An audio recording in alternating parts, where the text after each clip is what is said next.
ঘোষালবাবু ওনারা বললেন আর আপনি মেনে নিলেন, আপনি পুলিশ না পুতুল? কি করবো বলুন, ওপর থেকে অর্ডার ছিল ম্যাডাম। ইনফ্লুয়েন্সিয়াল লোকজন।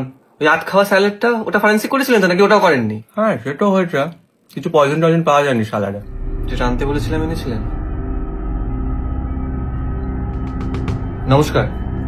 আপনারা আবার? শুনলাম আপনাদের ফ্যামিলি থেকে নাকি আপনার ভাইজির পোস্টমর্টম আটকানো হয়েছে, দেহ সৎকার করে দেওয়া হয়েছে। তো তো জানতে পারি কি এত কিসের তারা ছিল যে উপর মহল থেকে আপনাদের প্রেশার ক্রিয়েট করতে হলো?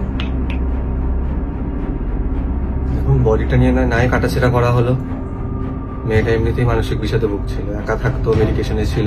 পুলিশ তো এমনিতেও এক্সটার্নাল কিছু আঘাত পায়নি, যা ঘটিয়েছে ও নিজেই ঘটিয়েছে। এত কিছুর পরে ফরেন্সিক হলে লোক জানাজানি হলে আমাদের ফ্যামিলি বিজনেস এফেক্ট করতে পারে। আর আমি যদি বলি এটা খুন, আর আপনি এটা কেন বলছেন? ঠিক যে কারণে আপনি এটাকে আত্মহত্যা বলছেন, ফাঁকা ঘুমের ওষুধের শিশি। এটা এই মুহূর্তে 9টা ট্যাবলেট আছে, আর আপনার ভাইজির লাস্ট ডক্টর ভিজিট ছিল 24 আগস্ট। ডক্টর আপনার ভাইজিকে 15 দিনের জন্য ওষুধ দেন, পার ডে 1 ট্যাবলেট, রাত্রে ঘুমানোর আগে। আর আপনার ভাইজির মৃত্যু হয় 30 আগস্ট। এবার কি পাচ্ছেন হিসেবটা?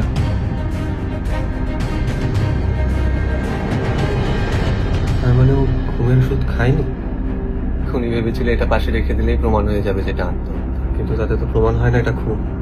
দেখুন, আপনার ভাইজির ডক্টর নিজে এগুলো কনফার্ম করেছেন। এই ডিটেলস গুলো আমি তাহলে অফিসিয়ালি ঘোষালবাবুকে দিয়ে দিই, তারপর পুলিশই তদন্ত করুক। নাকি? পুলিশ না, আপনি তদন্ত করুন আনঅফিসিয়ালি। আপনি তো একজন প্রাইভেট গোয়েন্দা, এটা নট রং। আপনি প্রমাণ সহ খুনিকে ধরুন, তারপর আমি নিজে যাব পুলিশের কাছে। আসতে পারেন। খুনিকে ধরার আগে তো জানতে হবে কোনটা হলো কিভাবে।